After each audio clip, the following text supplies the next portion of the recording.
At the will reading, my parents laughed when I got $10. The room was full of smirks until the lawyer cleared his throat. Actually, there's a private letter, just for Dana. And then, silence. $10? My brother Garrett's voice was practically trembling from the effort it took to not burst out laughing. Mom really left Dana $10? Like, actual money? She probably meant it as a joke, said my sister Elise, flipping her highlighted hair like she was still in a sorority meeting. Symbolic. You know, for all the help he didn't give while we were handling Mom and Dad's hospice care. Oh, come on now. Uncle Martin chimed in, grinning over the rim of his coffee. Dana was always the dreamy one. Bet he's already got a plan to turn that 10 into a soul journey or whatever nonsense he's on now. The lawyer cleared his throat, shifting in his leather chair with a discomfort that didn't match the rest of the room's smug energy. There is actually a separate item, he said carefully. A personal letter, sealed, addressed specifically to Dana. The room went silent so fast I swear I heard someone's pulse stutter. Who I am? My name's Dana Coleman. I'm 26. I used to cry more than I do now.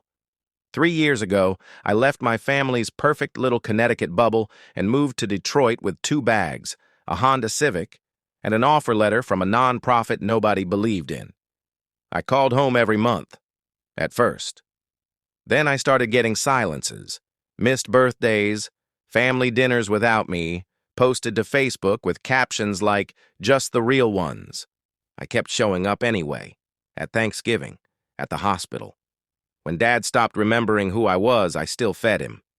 Brushed his teeth, cleaned up after the messes Garrett wouldn't touch. They all said I was avoiding real life, that I'd run away. I didn't run, I chose peace. That's different. The ones who forgot me. Garrett, 31.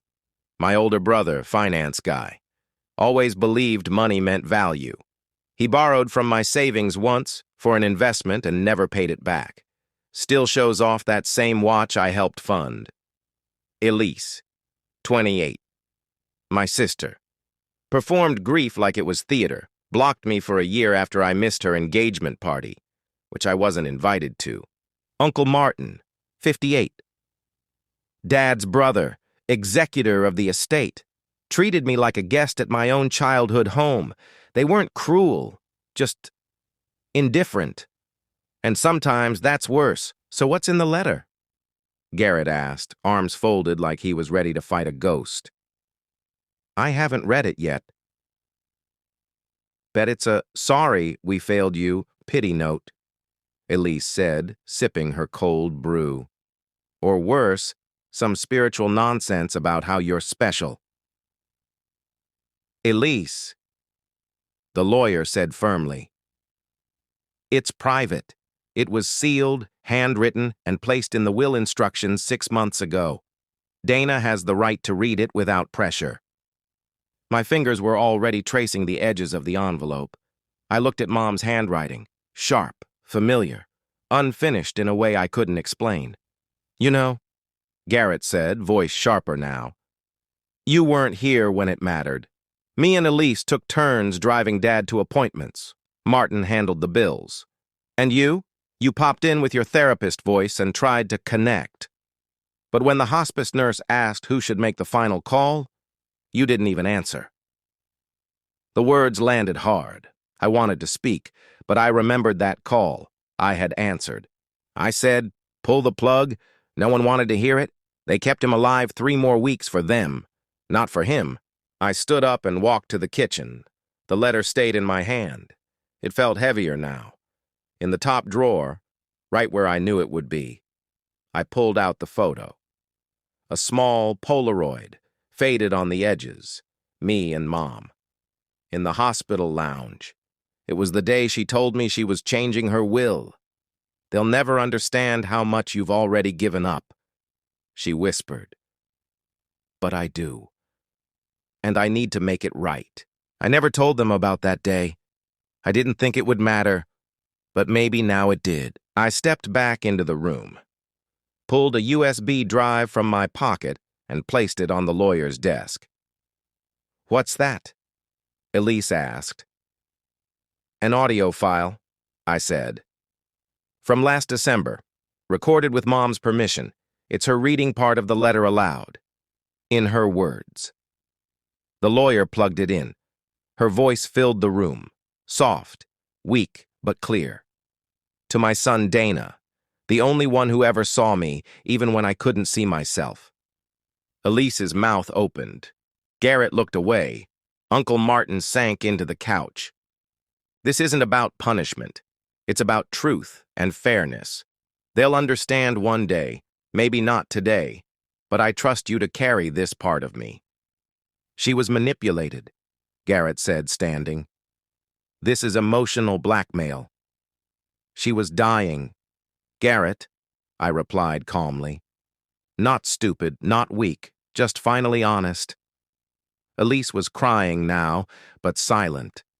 Uncle Martin opened his mouth, then closed it. I looked each of them in the eye. "You got the house, the stocks, the lake cabin, everything you said you earned." I held up the letter. "This is what I earned." And then I walked out. I sat in the driveway in my car for a long time. The sun was setting. Everything looked gold. I didn't cry. I didn't need to. My phone buzzed. A text from Elise. "I didn't know. I'm sorry." I really didn't know. I didn't reply, not yet. But I saved the message. Maybe that was enough for now. 2 weeks passed. No more texts from Garrett. Elise sent a photo of an old birthday card Mom had written me. No words with it, just the picture. It felt like her way of reaching out without saying, "I was wrong." Maybe that's the best she could do. I didn't answer, but I didn't delete it either. The check from Mom sat on my desk for 5 days before I touched it. $140,000. She never mentioned that money to anyone. Not even Dad, I'm guessing. It was her private account. A quiet rebellion from a woman who had spent most of her life doing what others expected. I kept rereading her words. "Use this to build something, not for them, for you. For the version of you the world tried to erase. You were never less, Dana. You were always more." I had spent most of my adult life trying to prove I mattered. At work. In the silence of the family group chats I wasn't part of. In the way I offered kindness they never returned. I was tired of proving. I just wanted to be. So I bought a small fixer-upper in Detroit. 2 bedrooms, faded brick, a little wild garden out back that looked like it had given up and kept going anyway. Felt like me. I used part of the money to build something I'd dreamt of but never believed I deserved. A scholarship fund for students over 25 who had left high school but never left their dreams behind. I called it the Coleman Second Chance Fund, named after a family that hurt me and a mother who, in the end, saw me. At night, I still thought about the will reading. The silence when the letter was mentioned, the way Garrett looked at me, like I was a parasite stealing what was his. But what stayed with me most was how calm I had felt.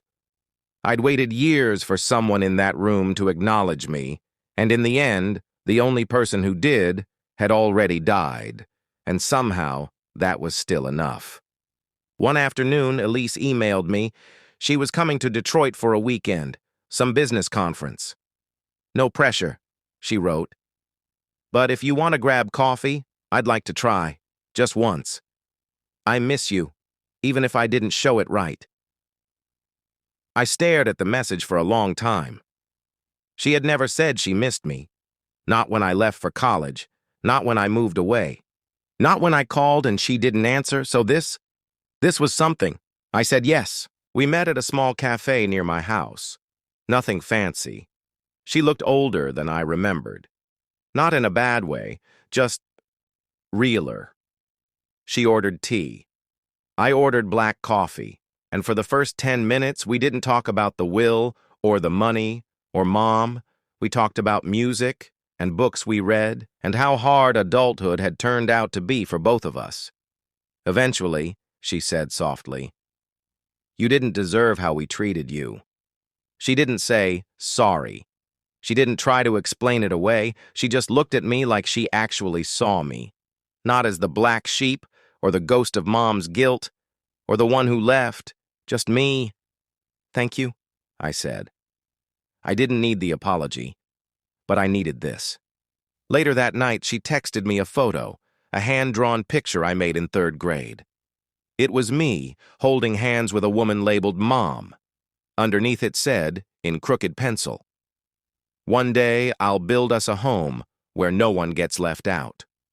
I cried for the first time in a long time, not because I was sad, because for once the kid in that drawing, he was right. I don't talk to Garrett. Not yet. Maybe never. Uncle Martin sold the lake house. The money split 3 ways. He mailed me my check. No note. I cashed it. Put it straight into the scholarship fund. Some wounds never fully close. They scar over. And that's okay. But some wounds, they don't get to define you forever. Thanks for watching. This story isn't just fiction. It's true for so many people. Have you ever been overlooked by your family or had to fight to be heard? Share your story in the comments. Let's talk about what healing really looks like. If you felt something today, like, subscribe, and share this with someone who needs it. And ask yourself, what would you do if a letter turned your whole family upside down? Drop your thoughts below. We read everyone.